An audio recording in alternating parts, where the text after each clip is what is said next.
De-dolarisasi mulai merambah di berbagai negara. Lalu, kenapa berbagai negara mulai melakukan de-dolarisasi? Untuk memahami penyebabnya, kita perlu mundur ke 1920-an, sebelum dolar AS mulai mendominasi dunia. Bagi kalian yang belum nonton video kami, silahkan nonton di sini.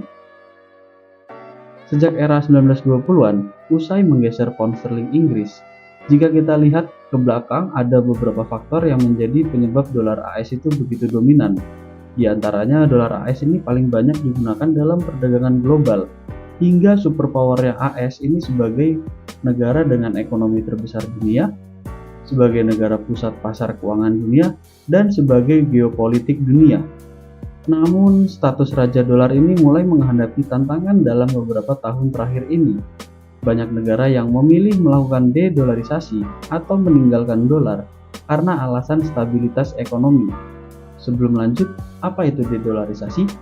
De-dolarisasi itu adalah proses mengurangi ketergantungan pada dolar Amerika Serikat atau USD dalam sistem ekonomi dan keuangan suatu negara atau kawasan.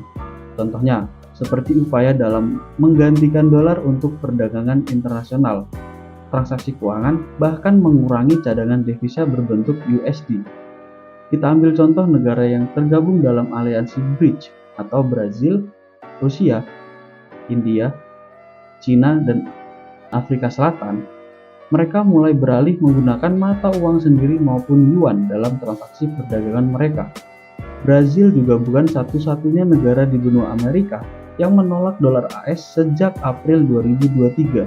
Argentina pun juga mulai bertransaksi impor dengan Cina menggunakan mata uang yuan.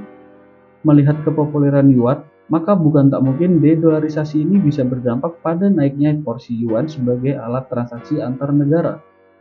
Fenomena de-dolarisasi tidak hanya terjadi di negara-negara tersebut loh. Indonesia pun juga mulai berupaya meninggalkan dependensi terhadap dolar dengan cara menggencarkan local currency transaction atau LCT di berbagai negara ASEAN.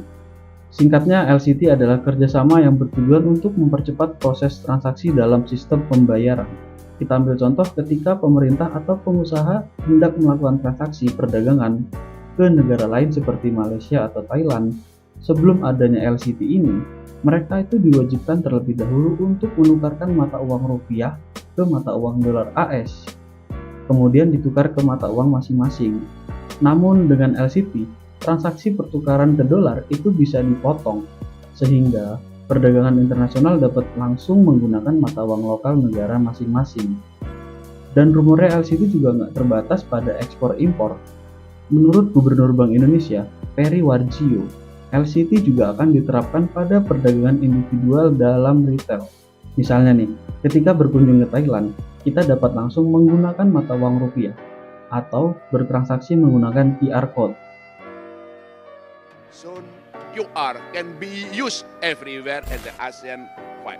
Fast payment will be also used. Connectivity in the fast payment, QR, RTGS, data, as well as also using local currency.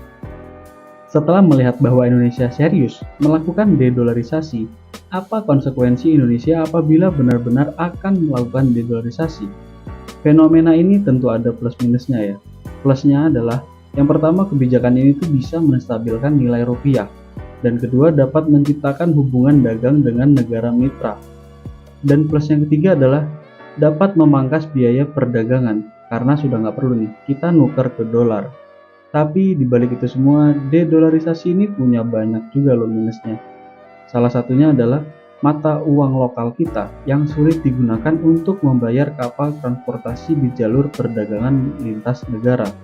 Karena ya rata-rata 90% perusahaan-perusahaan transportasi ekspor impor yang melakukan perdagangan lintas negara itu juga punya Amerika Serikat. Sementara kapal-kapal tersebut ingin dibayar dengan mata uang dolar. Jadi kan sama aja ya, kita butuh dolar juga. Bukan cuma itu tuh. Karena kalau kita benar-benar ngelepasin diri dari dolar Amerika, ada beberapa mata uang yang perkiraan dapat menggantikan dolar Amerika Serikat. Sehingga sama aja ya, kita tetap akan berketergantungan ke mata uang baru yang akan mendominasi perdagangan.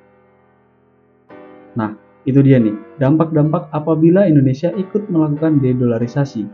Menurut kalian gimana? Apa perlu kita Indonesia ikut melakukan de-dollarisasi? Semoga dengan video kali ini dapat membantu kalian untuk memahami keadaan kondisi perekonomian sekarang. Tulis pendapat kalian di kolom komen di bawah, dan jangan lupa like, subscribe, dan share ke teman kalian dan cari tahu pendapat mereka tentang de-dollarisasi.